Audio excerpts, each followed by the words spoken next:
Isang simpleng probinsya nung medyo utu-uto pero punong-puno ng ambisyon, si Tatsumi ay nangangarap na sumikat sa Imperial Capital at balang araw ay iligtas ang bansa gamit ang kanyang lakas at sakripisyo. Nagsimula ang lahat nang umalis siya sa kanilang maliit at mahirap na nayon kasama ang dalawa niyang matalik na kaibigang nina Sayo at Ieyasu upang maghanap ng malaking kita sa kabisera at tulungan ang kanilang mga kababayan. Sa daan, nakasalubong ni Tatsumi ang isang first-class danger beast na Earth Dragon na umatake sa ilang manlalakbay, at parang tunay na bayani, agad siyang sumugod at pinutol ang isang braso ng halimaw, pagkatapos ay tumalon siya pataas at sa pagbaba ay walang awang tinadtad ang dragon gamit ang kanyang espada. Pinuri ng mga manlalakbay ang kanyang husay at nagpasalamat sa kanya, ngunit matapos marinig ang kanyang plano, binalaan siya tungkol sa matinding korupsyon sa Imperial Capital bago sila tuluyang naghiwalay. Pagdating sa kabisera, dumiretso si Tatsumi sa military barracks at nag-apply para sa commanding position, ngunit inalok lamang siya bilang isang simpleng sundalo sa simula, tumanggi siya at agad siyang pinalayas. Habang nakatayo siya roon, isang maganda at palaban na babaeng blonde ang lumapit at nagsabing matutulungan niya siyang makakuha ng posisyon sa gobyerno kung ililibre niya ito ng inumin. Pumayag si Tatsumi at nagpunta sila sa isang bar. Doon, sinabi ng babae na may kakilala siyang opisyal at kung mabibigyan ito ng pera ay maipapasok si Tatsumi sa mataas na posisyon, lalo na at malakas naman siya. Tuwang-tuwa si Tatsumi at ibinigay ang lahat ng perang nakuha niya sa pagpatay sa Danger Beast.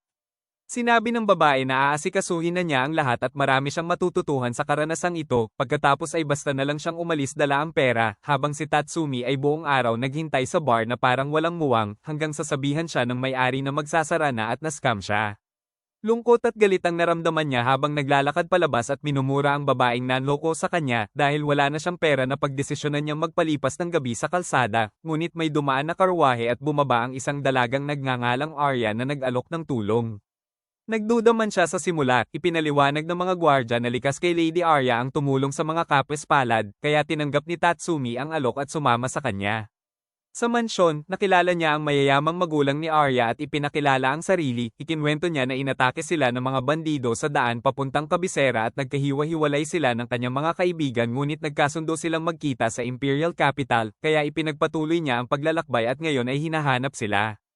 Nang marinig ito, nangako ang ama ni Arya na kakausapin niya ang kanyang kakilala sa militar para kay Tatsumi at ipapahanap din ng dalawa niyang kaibigan, kaya nakaramdam si Tatsumi ng matinding pasasalamat at unti-unting bumalik ang tiwala niya sa tao.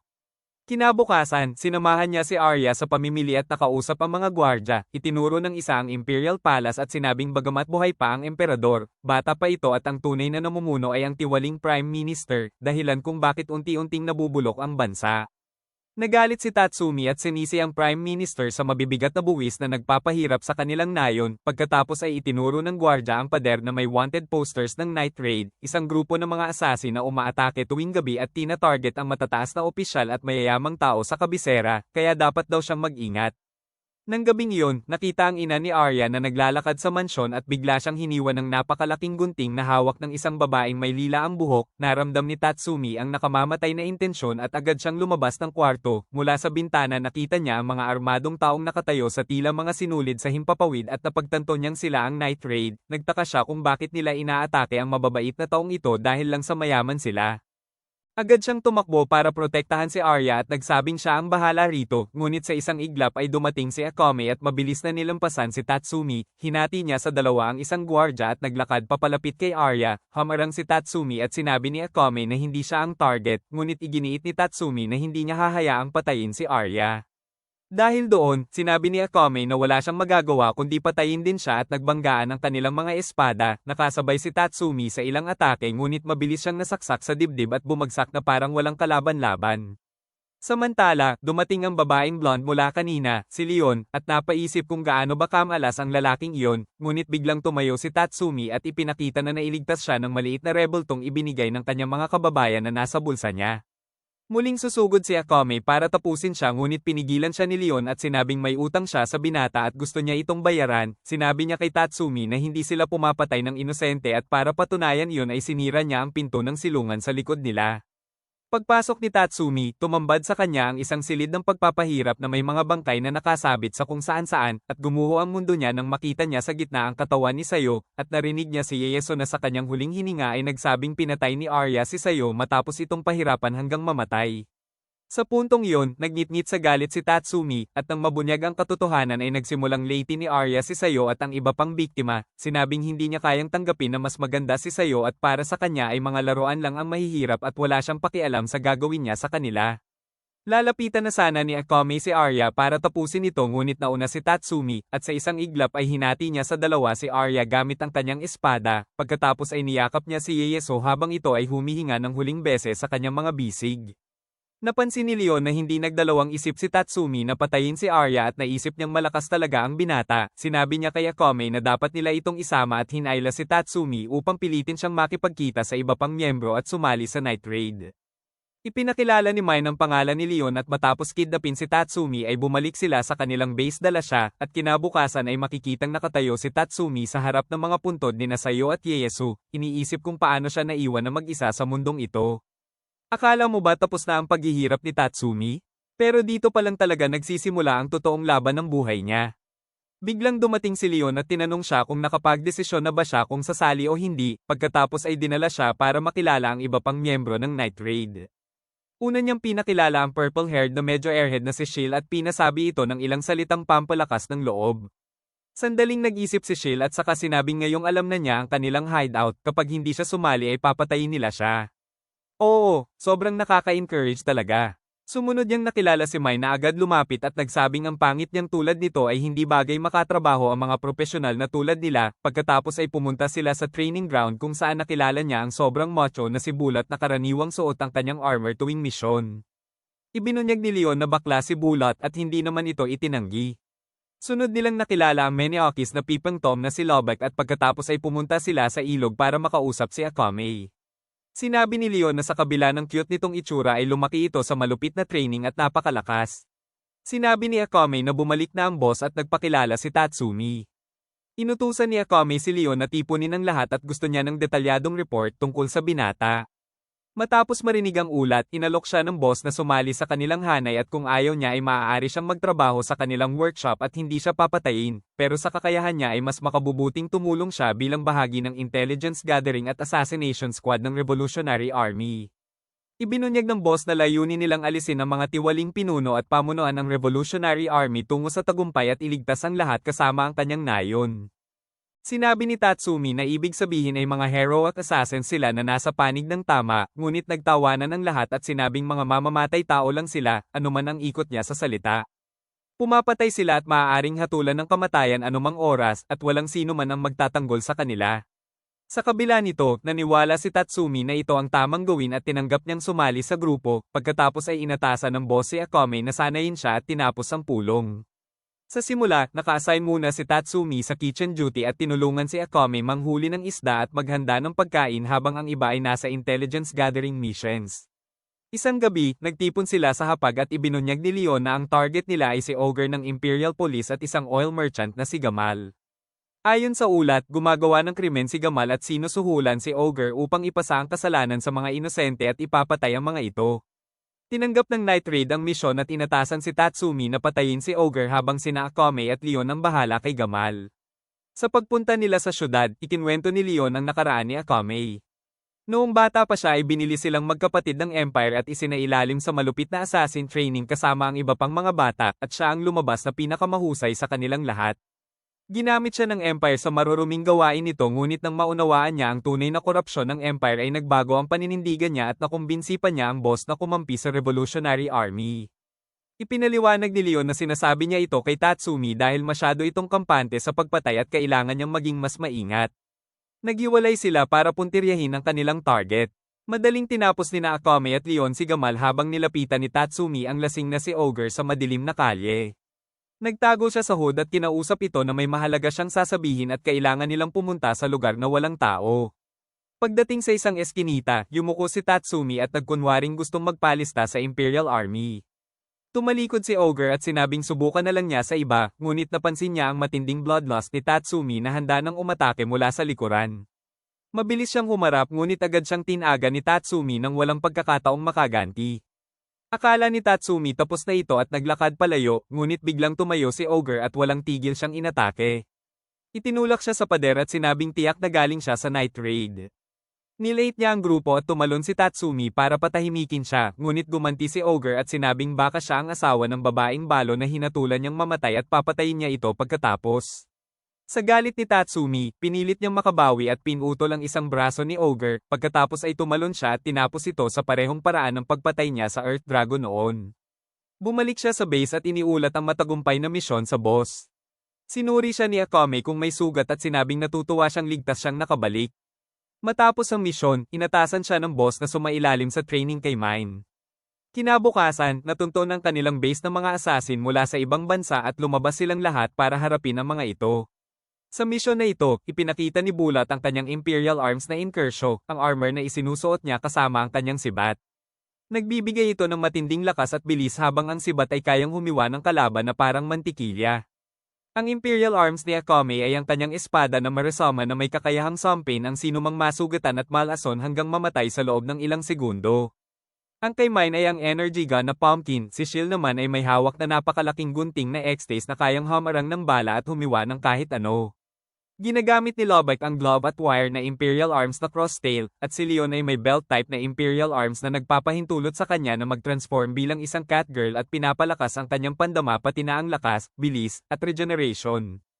At si Tatsumi, ang dala lamang niya ay ang lumang kalawangin na espada mula sa kanyang nayon. Parang tutorial level gear lang kumpara sa kanila. Matapos nilang tapusin ang mga assassin. Akala nyo ba madali ang pagiging assassin? Pero para kay Tatsumi, dito pa lang talaga magsisimula ang matinding pagsubok niya. Kinabukasan, sinimulan ni Tatsumi ang training niya kasama si Mine, pero imbes na normal na ensayo, agad siyang sinalubong ng sunod-sunod na energy blast mula sa Imperial Arms nitong pumpkin, at pagkatapos ay dinala siya sa isang shopping date kuno sa ngalan ng investigasyon. Pakiramdam ni Tatsumi ay sinasayang lang nila ang oras, pero nagbago ang lahat nang dalhin siya ni Mine sa public execution grounds kung saan nakita niya ang mga inosenteng tao na binibitin at pinapahirapan hanggang mamatay dahil sa mga patakaran ng tiwaling Prime Minister. Kinabukasan nakatanggap sila ng panibagong misyon, papatayin nila ang malayong kamag-anak ng Prime Minister na si Ayek, at kumilos silang lahat bilang isang team.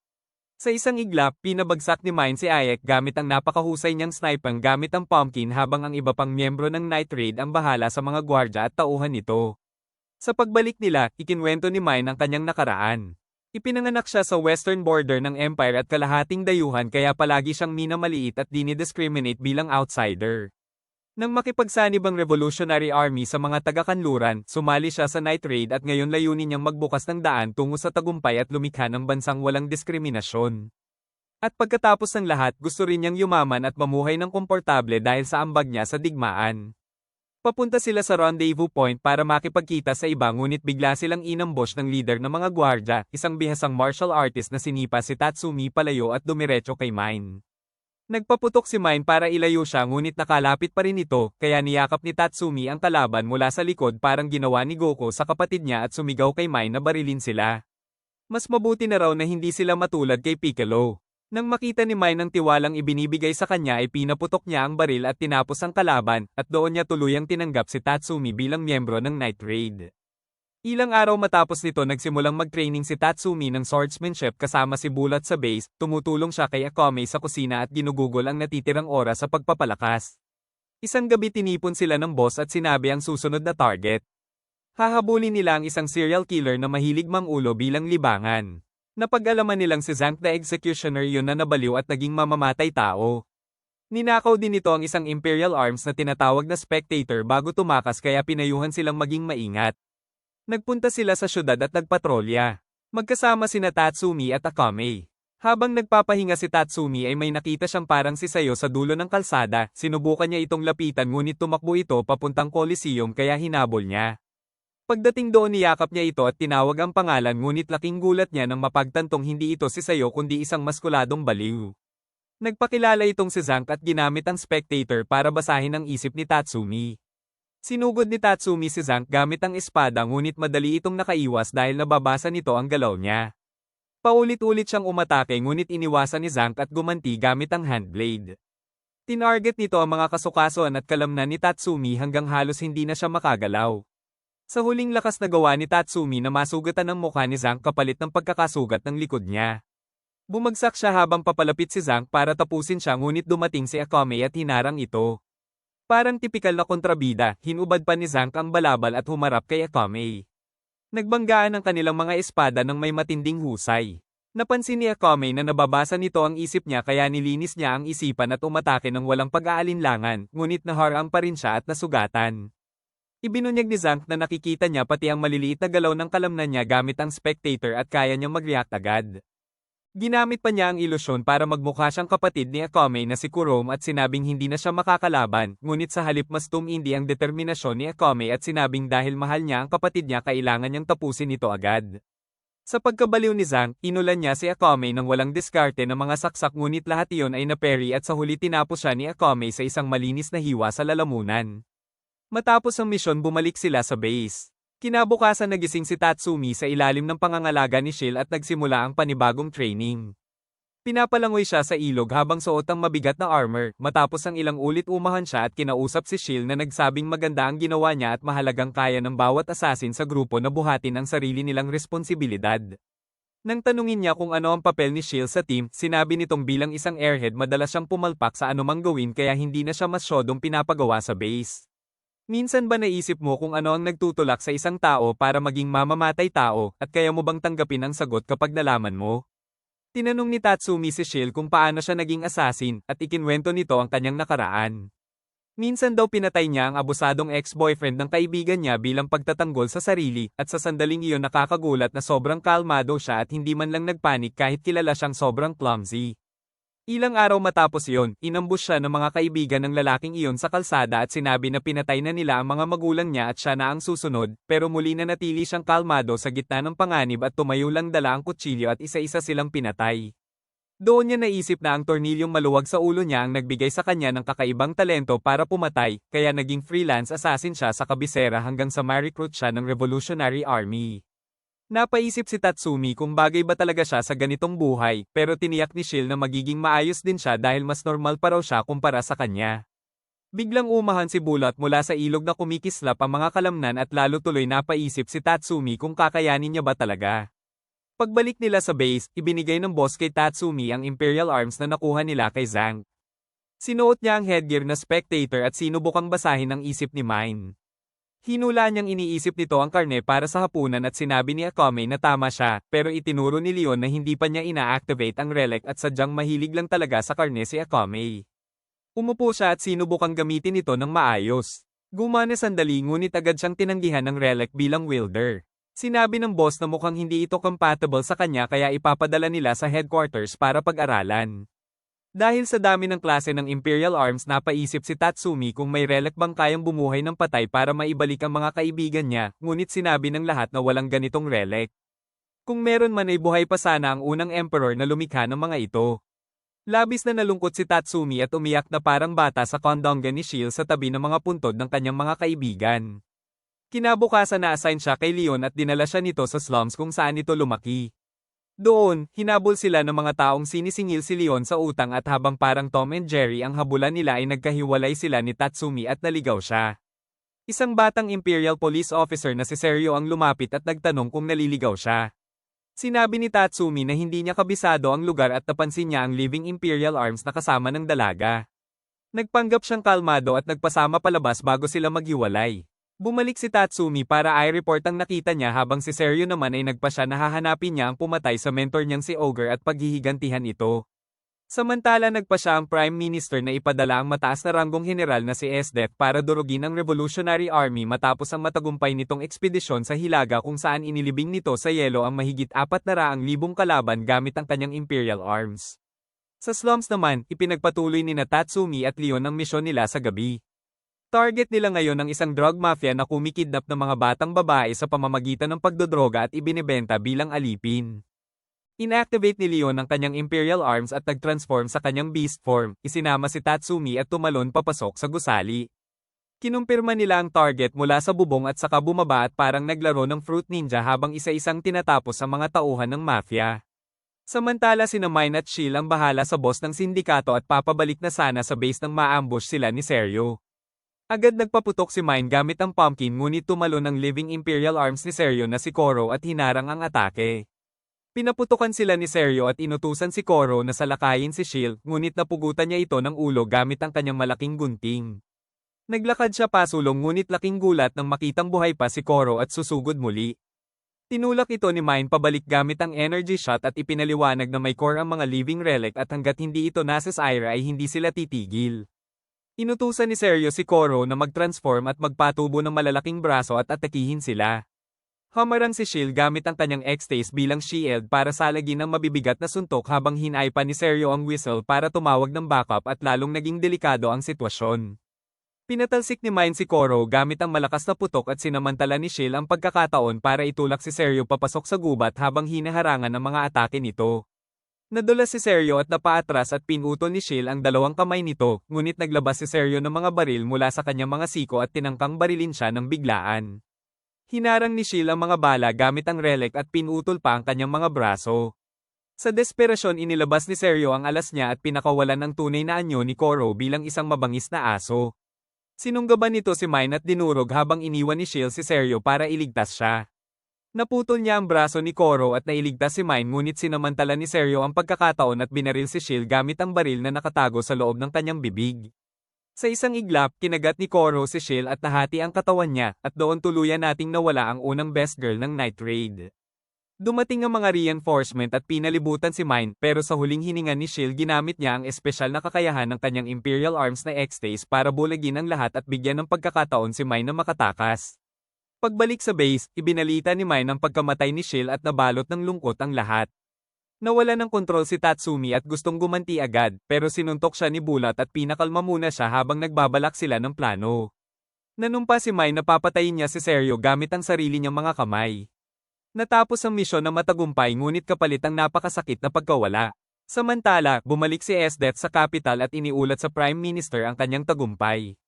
Sinabi niyang siya na mismo ang hahawak sa misyon para lipulin ang Night Raid, at nang tanungin siya ng Emperor kung ano ang gusto niyang gantimpala, nakakagulat na sinabi niyang gusto niyang umibig at may partikular siyang tipo kaya ililista niya ang kanyang preferences. Pagkatapos ay pinadala niya ang 3 miyembro ng kanyang unit para patayin ang mga mabubuting opisyal na kumokontra sa Prime Minister at mag-iwan ng flyers na may simbolo ng Night Raid para palabasing sila ang may sala. Kinabukasan, nalulumbay pa rin si Tatsumi sa pagkamatay ni Shield at nagtataka kung paano nananatiling kalmado si Akame, ngunit ng gabi ay nakita niya itong umiiyak din at inamin na wasak ang puso niya sa pagkawala ng kaibigan ngunit kailangan niyang kontrolin ang emosyon para hindi maapektuhan ang misyon. Sumunod na araw tinipon sila ng boss at ipinaliwanag ang pagpatay sa mabubuting opisyal at ang bago nilang misyon. Inutusan niya si Leon na bantayan si Esdet sa capital at alamin ang binabalak nito, habang sina Tatsumi at Bulat at sina Akame at Lobek ay hahatiin sa 2 team para bantayan ang 2 opisyal na posibleng susunod na target at hulihin ang mga kalabang nagpa-frame sa kanila. Kinaumagahan, sumakay sina Tatsumi at Bulat sa isang malaking cruise ship para bantayan ang opisyal, habang sina Akame at Lobek ay nanatili sa capital. Nagdasal si Akame na sana makabalik silang ligtas dahil ayaw na niyang mawalan pa ng kaibigan. Samantala, natunto ni Leon si Esdet ngunit napagtanto niyang kung susugod siya ngayon tiyak na mamamatay lang siya kaya umatras siya ng maingat. Sa cruise ship, nakatayo si Tatsumi sa deck at iniisip kung paano may makakapaslang sa opisyal sa dami ng tao. Muntik na siyang mag-relax pero biglang lumitaw si Bulat mula sa pagiging invisible at pinaalalahanan siyang mag-focus at gampanan ang tungkulin bilang bodyguard. Namangha si Tatsumi sa invisibility ng Inkersho at ikinwento ni Bulat na suot niya ito nung nasa Imperial Army pa siya. Lumaban siya ng buong lakas ngunit walang nagawa nang ang kanyang general ay mapagbintangan at dalhin sa Royal Court dahil tumangging suhulan ang Prime Minister. Sinubukan niyang lumaban ngunit dinala ang general sa capital at hindi na muling nakita, pagkatapos ay siya naman ang na-frame bilang kriminal kaya tumakas siya dala ang Inkersho at sumali sa Revolutionary Army para labanan ang bulok na pamahalaan. Habang nagkukwento siya, tila naiinip si Inkersho at unti-unting nawawala ang invisibility. Sinabi ni Bulat na kailangan niyang tanggalin muna ang armor para mag-recharge kaya iniwan niya sandali si Tatsumi sa deck. Pagsapit ng tanghalian biglang may narinig silang tugtog ng plauta at isa-isa silang nakatulog. Nakaramdam ng kakaiba si Tatsumi at lumabas sa deck para tingnan kung may atake, at tama nga ang hinala niya nang lumitaw mula sa dilim ang isa sa 3 tauhan ni Liver na si Daidara. At dito na nga nagsimula ang isang matinding laban. Ibinato ng kalaban ng isang broadsword papunta kay Tatsumi at hinamon siyang harapin siya sa isang one-on-one na labanan. Gusto raw niyang magpalakas at magkakaranasan para maging pinakamalakas sa lahat sabay bunot ng kanyang 2 battle axe. Tulad ng dati, sugod agad si Tatsumi nang walang plano at tumalon para sa isang malawak na slash pero sinalubong siya ng malakas na hampas ng palakol kaya napaatras siya. Pagkatapos, inihagis ng kalaban ng isa niyang palakol parang si Draven. Sinubukan nitong iwasan ni Tatsumi pero tinamaan pa rin siya nang bumalik ito, saka ipinakilala ng kalaban ng pangalan ng kanyang Imperial Relic na Belvark at muling inihagis ang palakol. Akala ni Tatsumi matalino ang galawan niya at kaya niyang gayahin ang Destructo Disc ni Goku at Frieza, pero bago pa niya magawa iyon ay bigla siyang sinuntok ni Bulat sa gitna ng kanyang halos suicidal na atake at sinabing bagong style raw yon. Nagtanong ang kalaban kung sino siya at bakit hindi siya apektado ng tunog ng plauta, at biro ni Bulat dahil daw sa Andrew Tate level masculinity niya, pero napansin ng kalaban ang sugat sa kanyang binti at na-realize na sinaksak lang niya ang sarili para makawala sa genjutsu. Sinabihan ni Bulat si Tatsumi na pagmasdan mabuti ang laban. Sumigaw siya ng inkersyo at sinuot ang kanyang armor na parang Sailor Moon transformation, pero sabay-sabay siyang inatake ng tatlong kalaban. Akala ni Tatsumi tapos na siya, pero agad na pinatumba ni Bulat ang dalawa at hinati sa dalawa ang isa gamit ang kanyang spear na parang finishing move sa Mortal Kombat. Doon naintindihan ni Tatsumi kung gaano kalakas si Bulat at pinayuhan siyang maging mapagmatsyag. Biglang tumayo ang isa pa at tinawag si Bulat sa pangalan niya, nagpakilalang si General Lever, dating superior ni Bulat sa hukbo na maling naakusahan at dinala sa Royal Court. Matapos ang malamig na muling pagkikita, nagsimula silang maglaban at inilabas ni Lever ang kanyang Imperial Relic na kayang kontrolin ang fluids. Gumawa siya ng mga water serpent at inatake si Bulat pero walang takot na hinati ni Bulat ang mga ito. Samantala, hinarap ni Tatsumi ang flute user. Naging seryoso si Lever at pinasabog ng mga water stream si Bulat habang nasa ere, pero nanaig pa rin si Bulat at sinugod siya gamit ang spear. Sinubukan siyang hadlangan ng isa pero sinipa lang niya ito palayo. Nang mawala ang epekto ng inkersyo, napansin ni Bulat na hindi na rin magamit ni Lever ang relic niya dahil sa sobrang paggamit, kaya nagpalitan sila ng espada at sa huli ay nasugatan ng malalim si Lever. Pero bago mamatay ay na-inject niya ang laso niyang dugo kay Bulat. Dalawa na ang patay, isa na lang ang natitira, pero malubha na ang lagay ni Bulat at dati nang natalo si Tatsumi sa huling kalaban. Ginamit ni Bulat ang hidden ability ng inkersyo at nag-transform sa mas pinalakas na anyo para bigyan ng pagkakataon si Tatsumi. Ibinigay niya ang susi ng inkersyo at sinabi kay Tatsumi na akuin ito.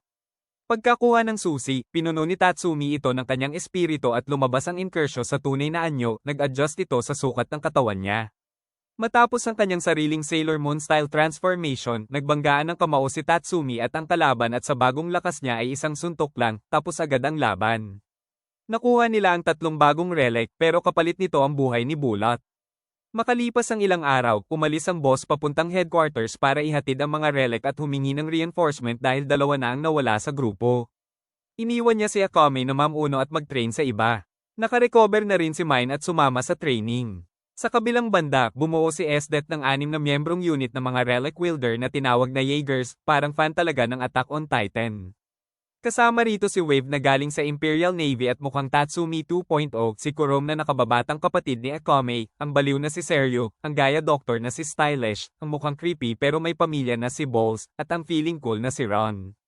Pagkatapos ng introductions, sinabi ni SDET na naghahanap siya ng mamahalin at kailangan din nila ng bagay sa Scissors Relic na nakuha mula kay Shield, kaya nagdesisyon silang magdaos ng martial arts tournament sa lungsod.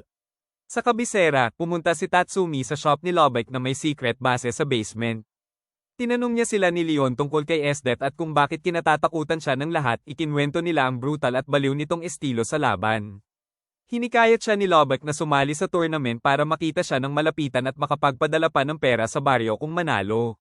Sumali nga si Tatsumi at sa araw ng laban ay winalis niya ang mga kalaban at ngumiti ng malaki habang hinihiyawan ng tao. Hindi niya alam, hinahanap pala ni SDET ang isang malakas at inosenteng binata na pwede niyang manipulahin, at swak na swak si Tatsumi, kaya ni-love at first sight siya. Tumalon si SDET mula sa booth, nilapitan siya, sinabing siya mismo ang magbibigay ng reward, nilagyan siya ng kwelyo sa leeg at bigla na lang siyang kanidnap. Sa base, nagplano ang night raid kung paano siya ililigtas at ililipat ang base sa kabundukan. Kinabukasan, isinama ni SDET si Tatsumi sa mission para panoorin ang Jaegers na talunin ang kalaban at sinabing siya ang backup at siya mismo ang magte-train sa kanya. Naisip ni Tatsumi kung pwede niyang kumbinsihin si SDET na sumama sa kanila pero natatakot siya sa lakas nito. Nang gabing iyon, sinubukan niyang kausapin siya pero sinabi ni SDET na naniniwala siya sa survival of the fittest at hindi siya kakampi sa Revolutionary Army. Nagalit si Tatsumi at tinanggihan ng damdamin niya, kaya ginapos siya ni Esdet at nagtanong sa unit kung sino may love experience. At nakakagulat na may asawa na si Bowles ng 6 na taon at sinabi niyang tiyaga ang susi kahit 2 beses siyang nabasted, kaya nag-note si Esdet at planong manalo sa susunod. Kinabukasan, nakilala ni Tatsumi ang iba at nalaman na kapatid nga ni Akame si Kurom.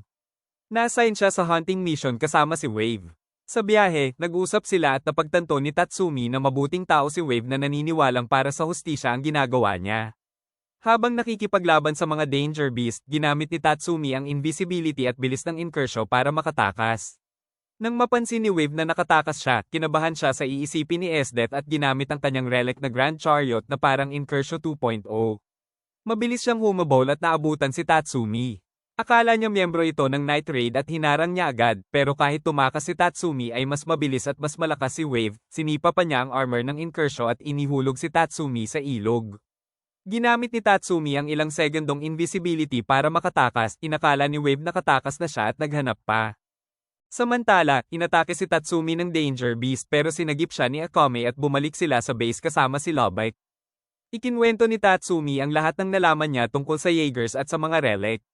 Sinabi niyang kasing lakas nila ang lahat pero ibang level si Esdet. Sinabi ni Akame na may kahinaan si Esdet dahil buhay siya at basta may tumitibok na puso, kayang tapusin ng Marisama sa isang sugat. Sa kabisera, pinarusahan ni Esdet si Wave sa pagkabigo at sinabing walang second chance.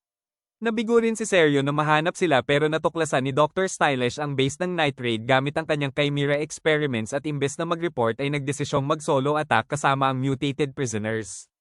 Inatake sila at sinurpresa si Leon at inakalang napatay. Nalaman ni Lobak sa tulong ng relic niya ang pag-atake at binalaan ang lahat.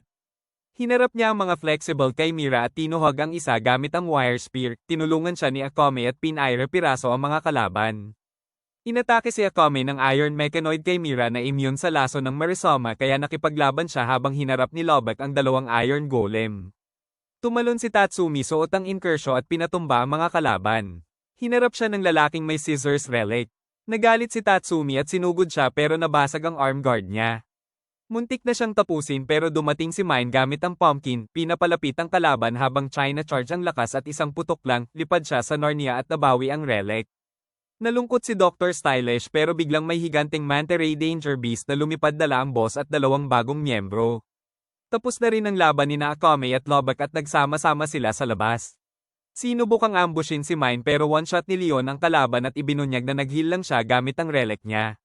Pinalibutan sila ng mga natitirang Chimera at balak tapusin agad pero bigla silang naparalisa maliban kay Tatsumi dahil suot niya ang Inkersho, inihayag ni Dr. Stylish na nagpakawala siya ng paralysis poison. Iisipin pa lang ni Tatsumi na siya lang magtatanggol pero ipinadala ng boss ang bagong recruit na si Susano. Gamit ang malaking blade ay pinatay niya ang mga kalaban ng madali. Pinasabog man ni Dr. Stylish ang mga bangkay ay naghil agad si Susano at ibinunyag na isa siyang humanoid Imperial relic. Sa pagkatalo ng lahat ng tauhan niya, tumakbo si Dr. Stylish pero nahabol siya ni Susano. Nag-inject siya ng serum at naging higanteng Titan, kaya sabay-sabay siyang hinarap ng Night Raid parang Attack on Titan. Hinarang ni Susano ang galaw habang sinamantala ni Tatsumi ang pagkakataon para maabot ang ulo ng Titan kung saan naroon ang tunay na katawan ng doktor. Sa gitna ng matinding laban, isang iglap lang at bumaligtad ang sitwasyon ng pabagsakin ni Mine ang higanteng Titan gamit ang kanyang malakas na energy shot at tinapos ni Akame ang laban sa isang mabilis na hiwa, pinatay ang doktor sa bisa ng laso ng Marisama. Matapos nilang linisin ang mga kalaban, nagtipon silang muli kasama ang boss at ipinakilala niya ang mga bagong recruit. Lumipat sila sa mas malayong bahagi ng kabundukan para mas mahirap silang mahanap at nagsimula ang introductions. Una si Chelsea, isang mahusay na assassin na halos kasing dami ng kill count ni Akame, cute at jolly, napaamo pa niya si Akame gamit ang matatamis at napa-icon si Mine sa kakulaitan niya. Sa kabilang banda naman si Susano, isang gwapo at buff na lalaki na ang espesyal na abilidad ay pagiging parang nanay, marunong magluto, maglinis, maglaba, mag-manage ng pera, at kahit magpatayo ng bahay kaya niya. Halos lahat ay nagkasundo agad maliban kina Lobak na nakaramdam ng manly competition kahit relic lang si Susano at si Mine na iritang-irita kay Chelsea. Sa kabisera, nagluluksa si Seryo sa pagkamatay ni Dr. Stylish na itinuring niyang mentor matapos si Ogre at dumating si Esdet para aliwin siya at tuluyang italaga ang buhay nito sa kanya. Naglalakad si Wave kasama si Kurom at nangakong magiging matatag para kay Seryo gaya ng payo ng kanyang ina noon, pero tila huli na nang makita niyang magkayakap sina Esdet at Seryo. Sa bagong base ng Night Raid, sinabi ng boss na papalapit na ang huling laban para sa revolusyon kaya gugugol sila ng isang buwan sa matinding training.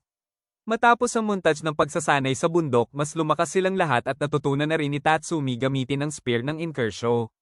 Nalaman din nila na matagal ng dormant si Susanoo matapos mamatay ang dati niyang master pero pinili niyang sundan ng boss dahil kahawig nito ang kanyang dating amo, at ang Imperial Relic ni Chelsea ay isang makeup kit na kayang baguhin ang kanyang anyo at sukat para mag-anyo ng kahit sinong buhay na nilalang. Pagkatapos ng isang buwang training, sinabi ni Chelsea na mahusay silang mga mandirigma pero tulad ng mga namatay nilang kasama ay hindi pa iyon sapat at kailangan pa nilang tumatag. Nagalit sina Lobak, Tatsumi, at Mine dahil pakiramdam nila iniinsulto niya sina Bulat at Shield kaya nagplano silang pagtripan siya sa gabi. Balak nilang lagyan ng timba ng tubig ang ulo niya habang naliligo, pero ang totoo gusto lang ni Lobak makasilip kaya pinasulong niya si Tatsumi gamit ang invisibility ng Inkersho. Palihim na lumapit si Tatsumi dala ang timba pero biglang si Susanoo ang lumabas sa tubig at sinabing nararamdaman niya ang presensya niya kahit hindi siya nakikita. Doon na-realize ni Tatsumi ang kahinaan niya at umamin at humingi ng tawad, pero biglang nag-transform si Susanoo pabalik kay Chelsea at ibinunyag na napansin niya ang paglapit nito kaya ginantihan niya ito gamit ang kanyang relic. Ikinwento rin niyang namatay ang dati niyang team at siya lang ang nakaligtas kaya ayaw na niyang may mawala pa sa kanila, kaya niya sinabi na tumatag sila.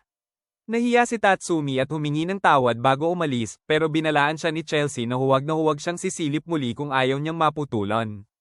Makalipas ang ilang araw, may bagong problema sa kabisera.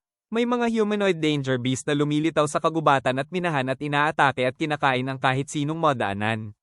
Mas lumala pa ng pasukin nila ang mga bahay at lumunin ang mga tao, dumami sila ng dumami at naging malaking gulo sa lungsod. Inutusan ng Prime Minister si Esdet at ang kanyang squad na hulihin ang ilan para sa kanyang kasiyahan habang ang Imperial Army ay inatas ang lipulin ang iba.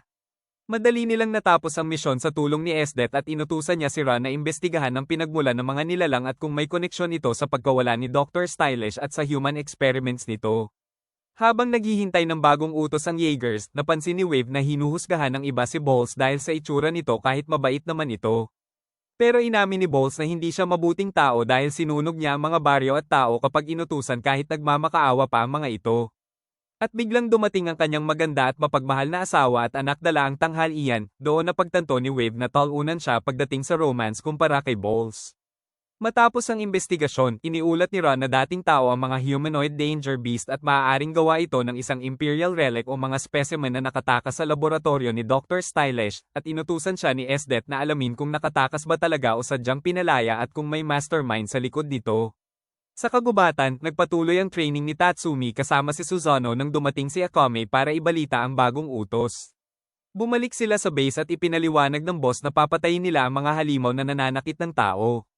Kikilos sila sa gabi para maiwasan ng Imperial Army at mananatiling low profile hanggang sa huling laban ng revolusyon. Nagduda si Chelsea sa paglalaro ng hero pero kinumbinsi siya ni Tatsumi gamit ang kanyang Tokno Jutsu at cool sana ang eksena kung hindi lang bukas ang zipper niya na naituro na ni Susanoo bago pa ang meeting. Sa gabi, nagpatrol sina Tatsumi at Lobak sa bundok pero walang nakitang danger beast. Tinanong ni Tatsumi kung bakit pangalan ng boss ang tawag niya at hindi boss, at ibinunyag ni Lobak na matagal na silang magkakilala bago pa ang Revolutionary Army. Galing siya sa mayamang pamilya ng mga ngalakal kaya nabagot siya sa mundo dahil nasa kanya na ang lahat. Nagbago lang iyon ang ma-assign ng boss sa lungsod at ni-love at first sight siya. Sumali siya sa Imperial Army at umangat ang rango para makasama siya, at nang sumali ito sa Revolutionary Army ay sumunod siya dahil sa pag-ibig at pinalabas na namatay siya sa labanan.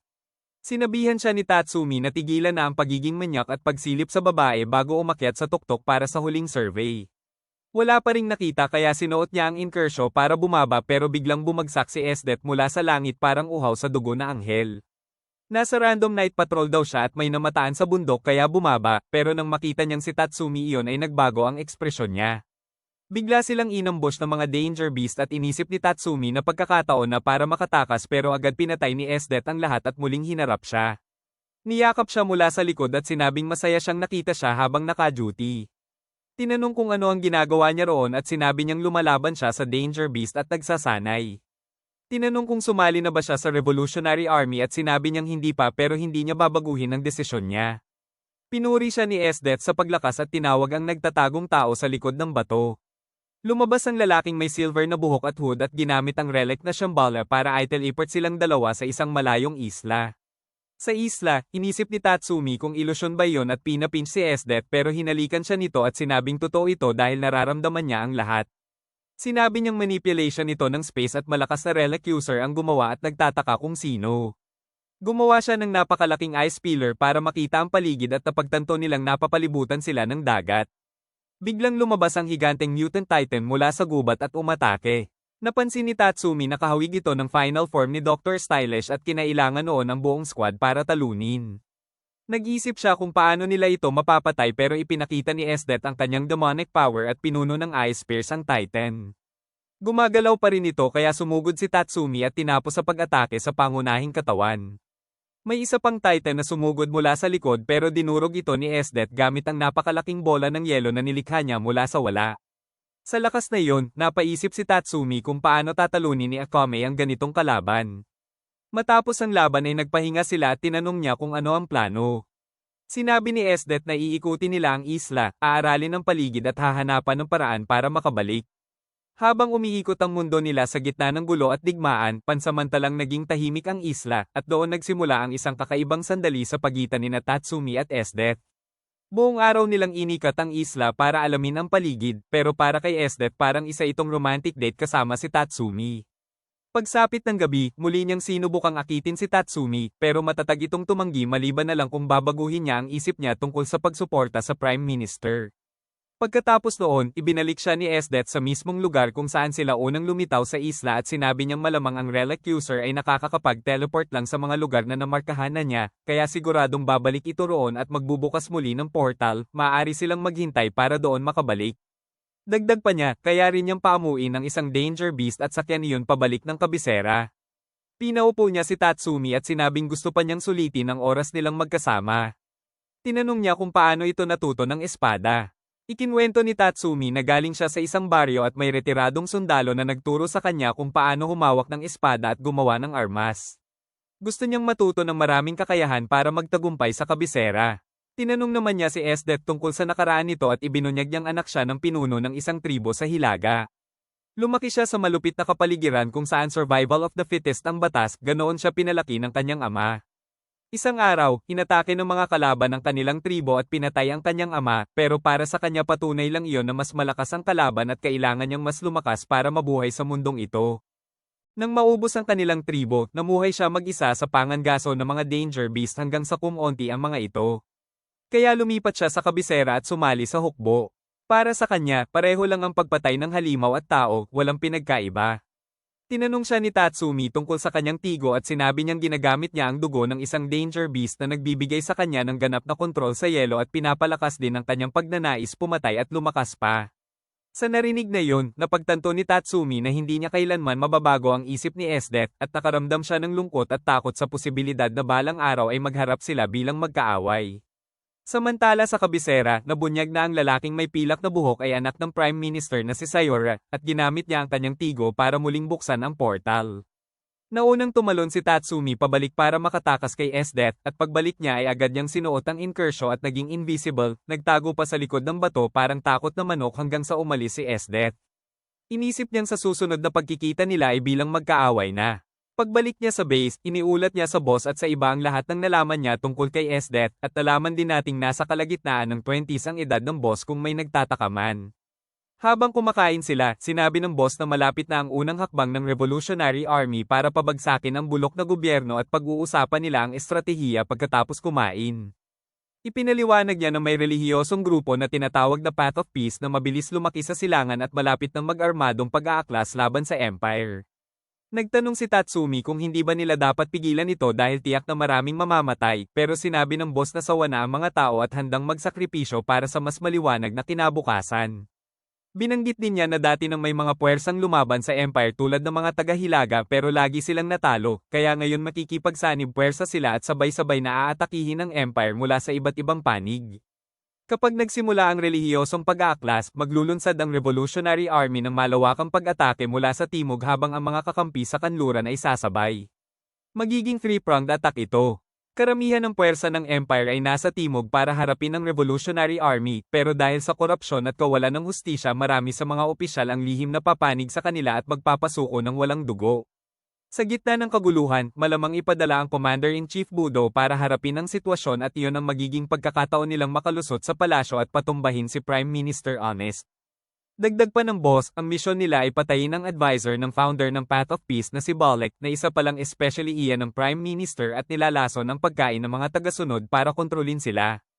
Kailangan nilang alisin ito para maging maayos ang pag-aaklas. Hinihiling din ng headquarters na patayin sina Bowles at Kurom ng Jaegers dahil magiging mabigat silang kalaban sa digmaan, kaya gagamitin nila ang mga wanted poster ni na Akame at Mine para ilabas ang Jaegers mula sa kabisera at harapin sila bago magsimula ang revolusyon. Sa kabisera, iniulat ni Ron kay Esdet na namataan sina Akame at Mine malapit sa silangang bahagi ng Romeri Street. Agad niyang inutusan na tipunin ng Jaegers at lumabas sila para tugisin ang target. Nakita ng mga especially iyan ng Revolutionary Army ang pag-alis nila at nagpadala ng ibon sa boss para ipaalam ang galaw ng grupo ni Esdet. Nahati ang night raid. Si Mine at Akame ay patungong silangan papunta sa Path of Peace habang ang iba ay pumwesto sa kanluran. Alam ni Esdet na tila pain ito para ilabas sila kaya hinati niya rin ang Jaegers sa dalawang grupo, siya, Seryo, at Ron ay tatanggo sa silangan habang sina Wave, Kurom, at Bowles ay sa kanluran para harapin sina Mine at Akame. Sa paglalakbay nila, napansin nila ang isang kakaibang panakot uwak sa gitna ng daan at nagtaka kung ano iyon. Sinubukan ni Mine barilin si Kurom mula sa malayo pero nakaiwas ito sa huling sandali. Sa gitna ng tensyon, biglang gumalaw ang panakot uwak at mula rito ay lumabas si Susano. Isang malakas na suntok ang pinakawalan niya kay Wave na nagpalipad dito palayo parang Team Rocket. Kasunod nito ay lumitaw sina Akame kasama ang iba pang miyembro ng Night Raid, at doon nila ibinunyag na lahat ay naaayon sa plano at napalibutan na nila sina Kurom at Bowles. Humarap si Akame kay Kurom habang sina Tatsumi, Leon, at Mine ay pamwesto sa harap ni Bowles. Mukhang pabor sa kanila ang sitwasyon, pero biglang inilabas ni Kurom ang kanyang tigo na Yatsufusa na may kakayahang buhayin at kontrolin ang mga patay at idagdag sa kanyang hukbo ang sinumang mapatay niya gamit ang espada. Agad niyang ipinatawag ang bangkay ng isang higanteng ultra-class danger beast na tinawag na Destegol kasama ang 7 pang zombie na dati niyang mga kasama. Napansin ni Akame na pagkakataon nito dahil mas mabagal ang reaksyon ni Kurom habang kinokontrol ang 8 katawan ng sabay-sabay, kaya sumugod siya agad. Nagpalitan sila ng espada, pero sumali ang zombie ng isa nilang kababata kaya naging 2 kalaban laban kay Akame at napatras siya. Sinamantala ng Destegol ang pagkakataon at pinaputokan siya gamit ang flamethrower tigo nito, pero tumalon si Tatsumi at nasagip siya sa tamang oras. Sinabihan niya si Akame na huwag magpatalo sa emosyon para manalo sila bilang isang team. Inutusan ni Kurom ang Danger Beast na pasabugin ng kanyan gamit ang energy breath nito at ginamit ng Night Raid ang usok para magtago sa gubat at muling ayambush si Kurom. Sinubukan ni Mine na barilin siya muli pero hinarang siya ng 2 zombie, isa may sibat at isa may 2 baril. Nakipaglaban si Akame kay Bowles habang ang iba ay nahati sa mga 2 versus 1 na laban. Sinabi ni Susano kay Mine na kaya niyang asikasuhin ng Destegol kaya tumulong ito kay Leon na humaharap sa zombie ng dating general ng Imperial Army na kahalintulad ng boss. Pinagsama nila ang lakas at naitulak ito pabalik pero ginamit ni Kurom ang distraction at mabilis na pinutol ang isa sa mga braso ni Leon. Pinahinto ni Leon ang pagdurugo gamit ang lakas ng kanyang beast tigo at sumunod sa utos ng boss na tulungan si Akame laban kay Bowles. Nakiisa si Susano sa laban-laban kay Bowles at sa isa pang zombie na dating malakas na bodyguard. Samantala, naputol ni Mine ang ulo ng dating general, pero dahil zombie ito ay patuloy pa ring gumagalaw ang katawan at lalo siyang nagalit sa nakikitang pagkawasak ng dating kasama. Sa kabilang banda, abala si Susano sa paghadlang sa higanteng Danger Beast at pinayagan siya ng boss na gamitin ang kanyang hidden ability kung kinakailangan. Kasabay nito, nakikipaglaban si Tatsumi sa isang gorilla-type Danger Beast zombie at sa isang masked zombie. Nahirapan siya dahil sabay silang umatake pero dumating si Chelsea para tumulong at nagawa niyang hatiin sa 2 ang masked zombie. Pagkatapos noon ay winasak niya ang gorilla zombie gamit ang suntok na pinalakas ng Inkersho. Natalo rin ni Mine ang Gunner zombie pero nahuli siya ng isang frog-type Danger Beast zombie. Dumating si Kurom at sinabing bagay lang na mamatay siya tulad ng kaibigan niyang si Shield at nilamon siya ng palaka kasama ang kanyang tigo. Biglang sumugod si Tatsumi at nakipaglaban sa Spearman zombie. Samantala, inactivate ni Susano ang kanyang hidden ability na kumukuha ng life force mula sa kanyang master at pumasok sa Berserker mode. Sa isang malakas na atake ay winasak niya ang Ultra Class Danger Beast at pagkatapos ay pinagsama-sama ang grupo kay Tatsumi. Biglang sumabog palabas si Mine mula sa tiyan ng palakay gamit ang kanyang pumpkin at pinalibutan nila si Kurom at ang Spearman Puppet. Sa kabilang panig, naputol ni Akame ang mga binti ng bodyguard zombie at diretsyong sinugod si Bowles. Ginamit ni Leon ang distraction para pabagsakin siya pero tinamaan siya sa braso ng bumabagsak na bodyguard kaya kinagat niya ang tigo ni Bowles gamit ang kanyang Leon Jaws at sinira ito. Sinabihan nila si Bowles na sumuko dahil hindi na niya magagamit ang kanyang tigo, pero ngumiti siya at sinabing kung hindi niya magagamit ito ay sasabugin niya silang lahat. Inihagis niya ang tigo sa ere at pinasabog ito, lumikha ng napakalakas na pagsabog. Hinarang ni Tatsumi ang pagsabog gamit ang inkersyo bilang panangga at iniligtas ni Leon si Akame sa pamamagitan ng paghawak sa katawan ng bodyguard zombie at sinalo ang impact. Sinabi niyang gagaling siya dahil sa regenerative ability ng kanyang tigo pero kakailanganin ng oras. Nakaligtas din si Kurom sa pagsabog at nakakagulat na buhay pa si Bowles at tumakbo papasok ng gubat. Habang iniisip niyang muling makipagkita kay Kurom, may nakita siyang batang babae na umiiyak dahil sa sugat sa tuhod. Huminto siya para tulungan ito ngunit bigla siyang tinusok ng lasong karayom at nag-anyo si Chelsea, nagpakilalang mula sa bar yung minsang sinunog ni Bowles. Dumating si Lubbock at sinabing nakatakas si Kurom pero alam niya ang direksyon nito. Sinabi ni Chelsea na hahabulin niya ito bago pa makalakam ng mas maraming zombie at pinabalik si Lubbock para magpadala ng reinforcement. Bumalik si Lubbock sa base at isinumbong ang plano kaya ipinadala sina Tatsumi at Akame para ibalik ng ligtas si Chelsea. Samantala, nag-anyo si Chelsea bilang si Bowles at nakipagkita kay Kurom. Ginamit niya ang impormasyong dala ni Tatsumi tungkol sa personalidad at paraan ng pagsasalita ng Jaegers para tuluyang linlangin si Kurom. Habang magkasama silang naglalakad, biglang bumagsak si Kurom at sinabing naubos ang kanyang drug cookies at kailangan niya iyon agad. Lumuhod si Chelsea at hinimas ang likod niya bago siya tinusok ng lasong karayom na tila nagpabagsak sa kanya. Kinuha niya ang espada at tumalikod na, pero sa kanyang gulat ay tumayo muli si Kurom at ibinunyag na dahil sa epekto ng bagong droga na iniinom niya ay immune na siya sa mga ganoong lason at mamamatay lamang siya kung titigil ang kanyang puso o mapugutan ng ulo. Mabilis na inagaw ni Kurom ang kanyang espada mula kay Chelsea at agad niyang pinakawalan ng spearman at gunner zombies para habulin siya. Naglabas si Chelsea ng smoke bomb at tumakbo pero mabilis din siyang naabutan ng spearman na walang pag-aatubiling tinaga siya at naputulan ng braso habang sabay siyang pinagbabaril ng gunner. At doon tuluyang nawala ang pangalawa nating best girl pagkatapos ni Shield.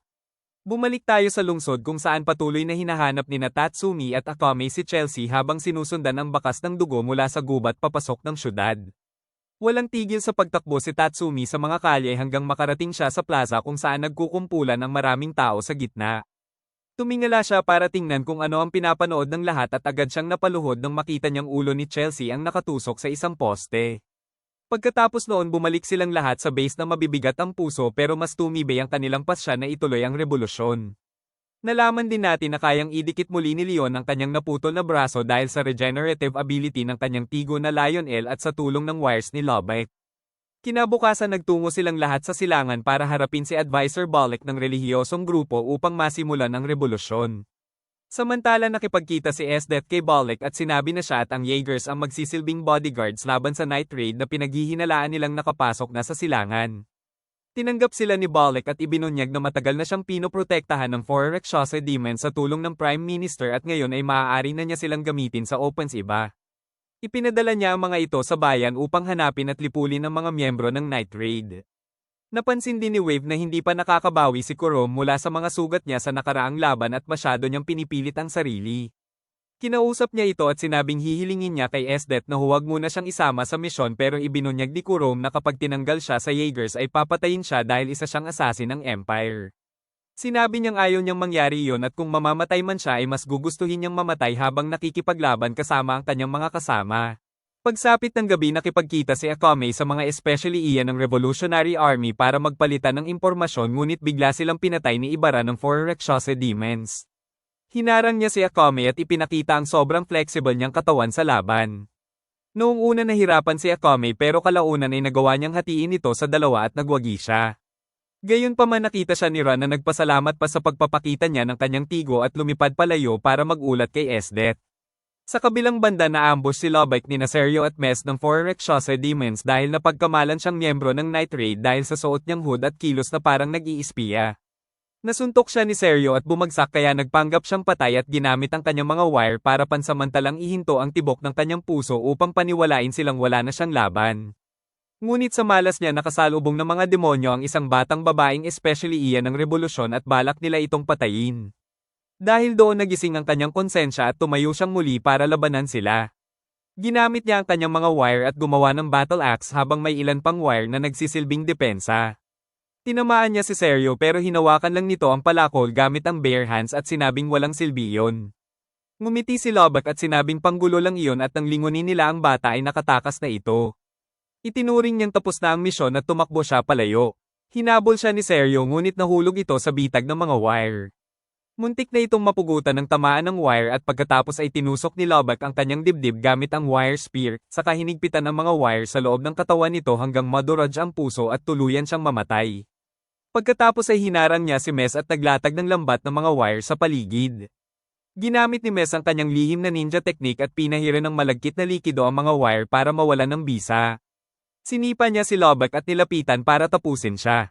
Sa huling sandali naghagis si Lubbock ng 2 kutsilyo ngunit naiwasan iyon ni Mes at lalapitan na sana siya para patayin nang biglang bumalik ang mga kutsilyo at tumama sa kanyang likod at tumagos sa puso. At doon nabunyag na kinokontrol ni Lubbock ang mga iyon gamit ang kanyang mga wire. At sa paraang iyon matagumpay niyang napatumba ang 2 malalaking banta at nakatakas ng buhay. Habang abala ang lahat sa pakikipaglaban ni Mine at Tatsumi naman ay sinwerte at walang nakasalubong na kalaban at sa halip ay nakilala pa ang leader at tagapagtatag ng relihiyosong grupo na nakita silang nag-aaway at agad silang naisip na bagay sa isa't isa at sinimulang eye-ship sila. Matapos ang scouting mission nagtipon silang muli at nagpasya na ituloy ang assassination plan sa anibersaryo ng relihiyosong organisasyon. Hinati nila ang grupo sa 2 kung saan magka-partner sina Tatsumi at Mine para ilabas at ilayo ang maraming miyembro ng Jaegers hanggat maaari habang ang iba naman ay papasukin ng gusali ni Bolek para paslangin siya. Sina Susanoo at Leon ay buong lakas na sumugod sa harap na pinto para ilabas sina Kurom at Wave habang sina Tatsumi at Mine naman ay naakit sina Seryo at ang huling demonyo na si Suzuka na sumunod sa kanila papunta sa mga lumang guho sa labas ng lungsod kung saan sinimulan ni Suzuka ang laban sa pamamagitan ng walang tigil na pag-atake gamit ang samot-saring armas. Habang umiinit ang laban, biglang binuhat ni Tatsumi si Mine at mabilis na tumakas gamit ang kanyang tigo na Inkersho. Pero hindi sila pinatagal at agad silang inatake ni Suzuka kaya hinarang siya ni Tatsumi at dinala paloob ng mga guho habang naghahanda naman si Mine na barilin si Seryo at ipaghiganti sina Shield at Chelsea. Napansin siya ni Seryo at agad niyang pinakawalan ang pinakamalakas niyang missile ngunit sinalubong iyon ni Mine ng energy blast mula sa pumpkin. Pagkatapos ay sinugod siya ni Seryo kasama ang kanyang tigo na si Koro ngunit binaril ni Mine ang aso at pinabagsak ito bago niya sinimulang i-modify ang kanyang sandata para tapusin na sila. Sumigaw si Seryo na papatayin niya si Mine at ipapakain ito kay Koro tulad ng ginawa niya kina Shield at Chelsea kaya lalo itong nagpasiklab sa galit ni Mine at walang tigil siyang nagpaula ng energy bullets gamit ang upgraded niyang pumpkin hanggang masira pati ang core ni Koro. Napilitan si Seryo na gamitin ang huling alas niya na magpapasabog sa kanyang tigo pero nakatalon pa atras si Mine at nakaiwas sa pagsabog. Hinabol siya ni Seryo at tinangkang barilin gamit ang baril na nakalagay sa kanyang bibig ngunit hinarang iyon ni Mine gamit ang pumpkin. Sinamantala ni Seryo ang sandali at sinuntok siya ng malakas sa tiyan kaya tumilapon siya palayo.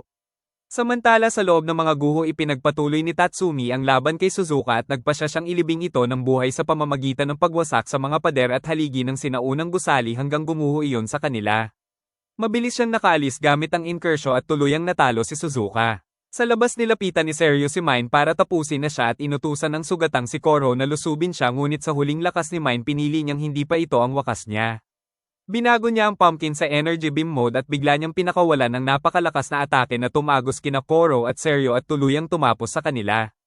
Habang nakahandusay si Seryo at naghihingalo pinasabog niya ang bombang nakatanim sa kanyang ulo. Sinubukan ni Mine na tumakas ngunit masyado na siyang sugatan para makagalaw at isinumpa niya ang kanyang kapalaran pero sa tamang oras dumating si Tatsumi at iniligtas siya mula sa pagsabog. At oo dito tuluyang nahulog ang loob nila sa isa't isa. Samantala matagumpay na napatay ni Nodge Enda at ang iba pang Night Raid si Bolek na sinuway ang utos ni Esdet na manatili sa kanyang silid at nagtangkang tumakas sa lihim na lagusan. Naging malaking tagumpay ito para sa Revolutionary Army at kay Tatsumi dahil sa wakas nagsimula na ang rebelyon at umusad ang hukbo mula sa timog papunta sa kabisera ayon sa plano. Ang mga opisyal sa mga kuta sa pagitan ay isa-isang nagbitiw ng hindi lumalaban kaya tuloy-tuloy ang pag-abante ng mga rebelde. Upang kontrahin ito tinawag ng Prime Minister Honest ang Commander-in-Chief na si Budo upang kausapin ang kanyang mga tauhan habang inilabas naman niya ang sariling anak na si Sayore na nagpakilala ng kanyang espesyal na pulis na Wild Hunt para tugisin ang night raid. Ipinadala si Esdet sa kanluran upang harapin ang mga kakampi ng revolusyon habang ang natitirang Jaegers ay pinaghintay sa kabisera at nagtataka kung bakit hindi sila ipinapadala sa front lines. Biglang bumagsak si Kurom at nawala ng malay. Habang patuloy ang pagmarcha ng mga puwersa ang misyon ng night raid ay pasukin ng palasyo at pabagsakin si Prime Minister Honest. Dumaan sina Leon at Mine sa mga underground sewage tunnels habang sina Tatsumi at Lobak ay nakipagkita sa mga especially iyan ng revolusyon sa loob ng palasyo upang maunang makapasok. Nakipagtagpo sila sa anak ng isang mataas na tutor ng Empire na nagdala sa kanila sa loob upang makasama ang mga rebelde ngunit pagdating nila sa gusali walang sumasagot at napansin ni Lobak ang dugong umaagos palabas. Binuksan nila ang pinto at tumambad ang lahat na patay na. Biglang namaga ang mga bangkay at sumabog na winasak ang gusali. Nagsimulang magtili ang dalaga at mula sa usok lumitaw si Sayore kasama ang kanyang grupo at pinalibutan sila. Napansin niyang si Tatsumi ang parehong lalaking ipinadala niya sa isla kasama si Esdet at napaisip kung ano ang nangyayari. Sinabi ni Tatsumi na siya ang nasa likod ng insidente ng Danger Beasts at agad siyang sumugod ngunit sinalubong siya ni Budo mula sa itaas gamit ang kanyang lightning tigo. Ipinakilala niya ang sarili at walang tigil na binugbog si Tatsumi ng mabibigat na suntok na may kasamang kidlat. Sinuot ni Tatsumi ang inkersyo at sinubukang makipagsabayan. Pinuri siya ni Budo sa kanyang sipag at galing ngunit tinapos siya ng isang napakalakas na lightning strike na nagpatamba sa kanya. Samantala hinarang ni Lobak si Sayore na ipinakita ang kanyang martial arts at teleportation tigo at nag-inject pa ng enhancing drug para lalo pang lumakas. Sa simula halos hindi makalaban si Lobak dahil sa sunod-sunod na teleportation attacks ngunit ginamit niya ang oras na iyon para ailatag ang kanyang mga wire sa paligid. Binalak niyang bitagin si Sayore ngunit biglang niyakap siya ng dalagang rebelde mula sa likod at sumigaw kay Sayore na ginagawa niya iyon para palayain ang kanyang mga magulang. Ngunit sinaktan siya ni Sayore at sinabing huwag siyang manghimasok sa kanyang kasiyahan bago harapin si Lobak at sabihing tapos na siya.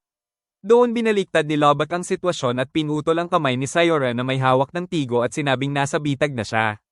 Mukhang lamang na siya ngunit bago mamatay ang dalaga sinaksak niya si Lobak sa likod at nakiusap kay Sayore na palayain ang kanyang mga magulang. Tumawa si Sayore at sinabing matagal na niyang pinatay ang mga ito at napakatanga niya. Nabawi niya ang kanyang tigo at tinapon si Lobak sa ibang dimensyon ngunit hinayla siya ni Lobak gamit ang mga wire kaya sabay silang napunta roon. Naglaban sila at tulad ng ginawa niya kay Sten tinusok ni Lobak ang dibdib ni Sayore gamit ang wire spear at dinurog ang kanyang puso. Bumagsak siya pabalik mula sa portal na may tama ng saksak ngunit sa halip na si Tatsumi ang sumalo sa kanya, naghihintay ang mga miyembro ng Wild Hunt na nakataas ang kanilang mga sibat at doon bumagsak si Lobak sa kanyang kamatayan habang tinutusok ng mga ito. Habang bumabagsak si Lobak, sumigaw si Tatsumi sa pangalan niya ngunit agad din siyang nahuli. Bumalik tayo sa palasyo kung saan ipinaalam ni Ron sa Prime Minister Honest ang pagkamatay ng kanyang anak at kung paano nito napatay ang isa sa mga assassin ng night raid. Umiyak si Honest ng halos kalahating segundo para sa anak niya at pagkatapos ay nagsabing wala siyang pakialam at nagpatuloy lang sa pagkain ng manok. Sinabi naman ni Budo na nahuli nila ang isa pa bilang bilanggo at napagdesisyonan nilang torturin ito hanggang mamatay at gawing halimbawa para takutin ang mga revolusyonaryo. Biglang pumasok si Esdet at sinabing siya na ang bahala roon at sa puso niya ay hindi niya hahayaang maaga si Tatsumi ng iba. Kinabukasan inanunsyo ang pampublikong pagbitay kay Tatsumi sa susunod na gabi. Nagpa siya si Mai na mag-isa siyang iligtas si Tatsumi ngunit hinarang siya ni Akame at sinabi niyang hindi siya nandoon para pigilan siya kundi para tumulong. Lumabas din si Leon at sinabing sasama siya at huwag silang pigilan ng boss. Sinabi ni Nudge Enda na tungkulin ng night raid na pigilan ng execution para hindi bumagsak ang morale ng Revolutionary Army kaya sabay-sabay silang kumilos. Sa selda hinarap ni Esdet si Tatsumi at sinabing sa wakas sumapi na rin siya sa Revolutionary Army at inalok siyang sumama sa kanya kapalit ng pagpapatawad sa lahat ng krimen niya ngunit tumanggi si Tatsumi at sinabing hindi siya maaaring sumama sa taong nagdudulot ng pagkawasak. Nakita ni Esdet ang kanyang matibay na paninindigan kaya sinabi niyang siya mismo ang magbibitay sa kanya para makita kung gaano kalakas ang kanyang kagustuhang mabuhay. Kinabukasan nagtipon ng napakalaking tao sa Coliseum sa harap ng batang emperor at ng prime minister. Si Budo ang namamahala sa seguridad habang lumapit si Esdet kay Tatsumi na nakagapos sa krus sa gitna.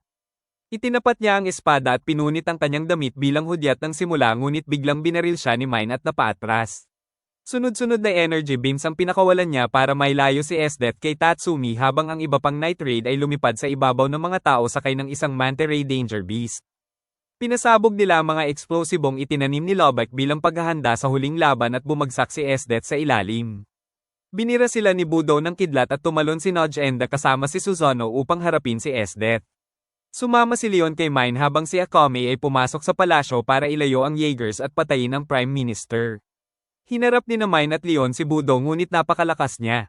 Sinubukan ni Leon ng close combat para mabigyan ng pagkakataon si Mine na barilin siya ngunit naparalisa siya ni Budo gamit ang kidlat at sinalag niya ang mga putok ni Mine na parang walang epekto. Nagpatuloy ang laban at lalo silang naitulak pabalik hanggang tamaan si Mine ng malakas na lightning attack na tumagos sa energy beam ng Pumpkin. Samantala nakapasok si Akame sa opisina ngunit ang nandoon lamang ay ang susi ng Inkersho kaya kinuha niya ito at bumalik sa Coliseum. Sa kabilang banda dahil sa matinding emosyon at pag-ibig ni Mine kay Tatsumi tumugon ang Pumpkin sa kanyang damdamin at pinakawalan niya ang pinakamalakas na energy beam na kaya niya kahit masira ang Pumpkin. Sumagot si Budo ng kidlat ngunit natalo siya ng atake ni Mine at tuluyang bumagsak ang Commander-in-Chief. Matapos iyon bumagsak si Mine mula sa plataporma at dumating si Tatsumi gamit ang Inkersho para saluhin siya. Samantala nagharap sina Nodge Enda at Susanoo laban kay Esdet ngunit masyado itong malakas. Natalo niya si Susanoo at nagyelo ito sa isang haplos. Ginamit ni Nodge Enda ang nakatagong kakayahan at nag-transform si Susanoo para makasabay sa kanya. Nang mailigtas si Tatsumi at kritikal ang lagay ni Mine iniutos ni Nodge Enda ang pag-atres at sinubukang pigilan si Esdet ngunit ginamit nito ang kanyang nakatagong kakayahan na mag-freeze ng oras. Pinatay niya si Susanoo at winasak ang core nito. Nagmukhang wala ng pag-asa ngunit ibinigay ni Nodge Enda ang mas maraming life force para buhayin si Susanoo sa huling pagkakataon. Sinabi ni Susanoo na siya ang haarang kay Esdet at pinatakas ang iba. Habang tumatakbo si Tatsumi dala si Mine para magamot siya sinabi ni Mine na huli na at hindi siya tulad ni Leon na mabilis gumaling. Hiniling niyang ibaba siya at naghalikan sila.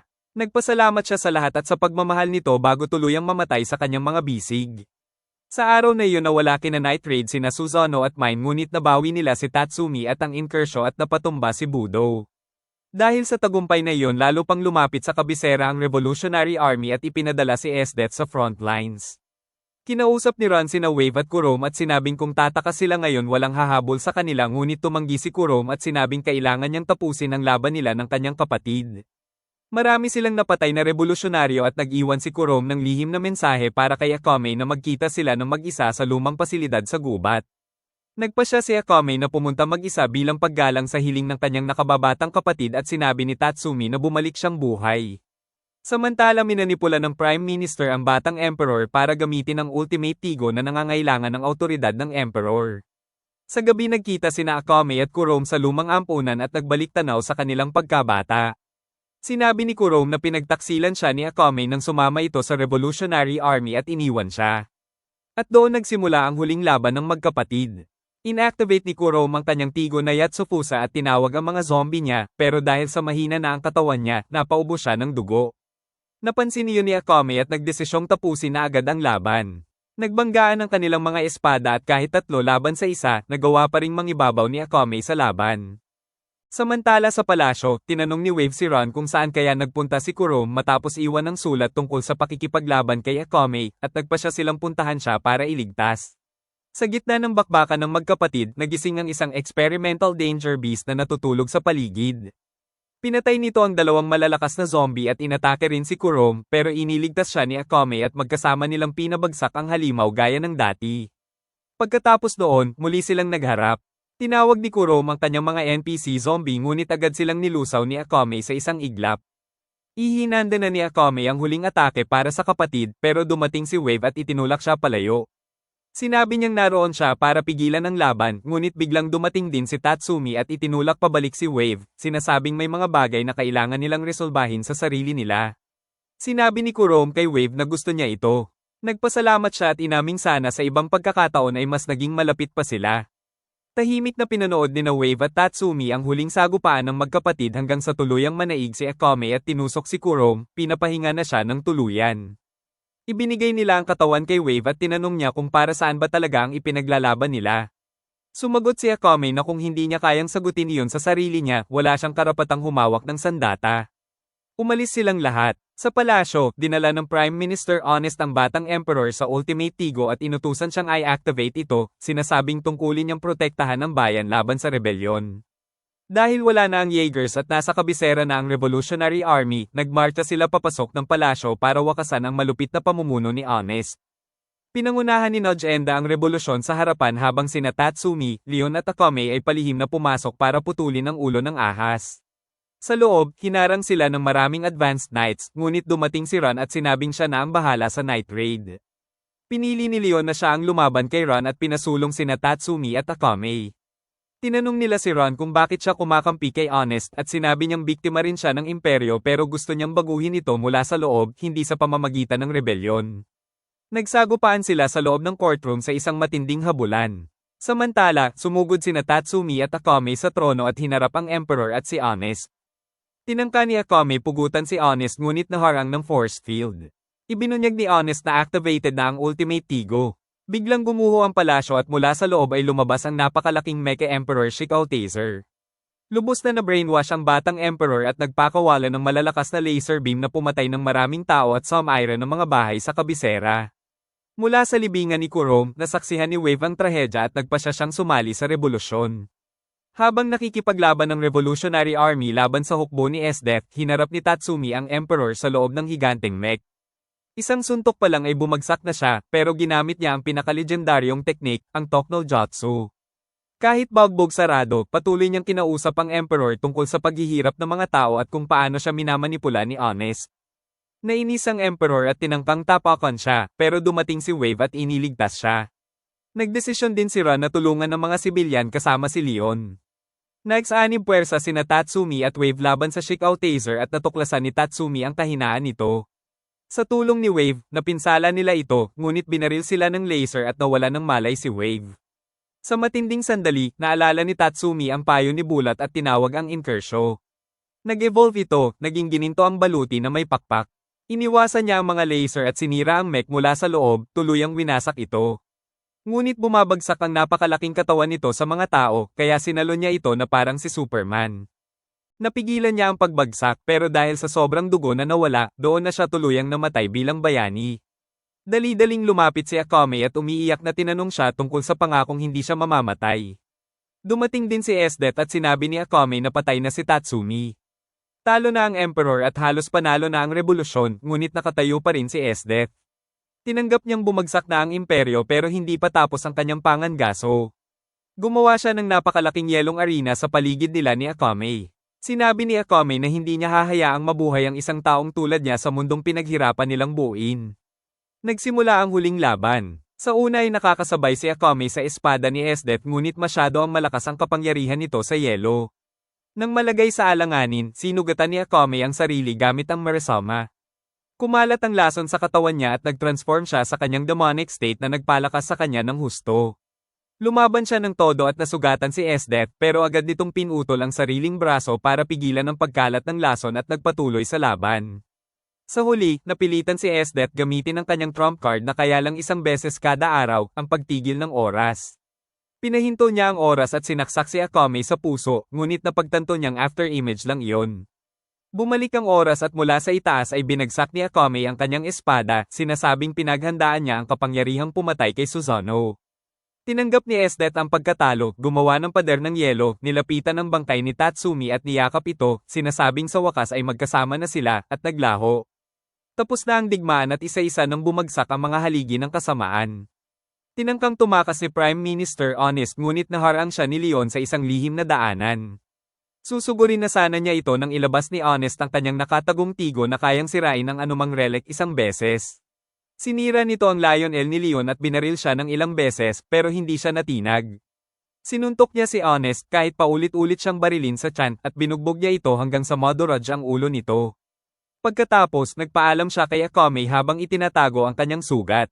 Bumalik siya sa slums kung saan siya lumaki, nakita ang masasayang mamamayan na nagdiwang ng tagumpay, at tahimik na namatay sa isang eskinita habang unti-unting nauubusan ng dugo. Kalaunan, isinagawa ang pampublikong pagbitay sa batang emperor at si Nodge Enda ang naitalagang mamuno sa bagong pundasyon ng bansa. Si Akame naman ay naglakbay patungong silangan para bumuo ng mas matibay na ugnayan para sa bagong bansa at pansamantalang nagpaalam kay Nojenda. At doon nagwakas ang kwento ng Akame ga Kill.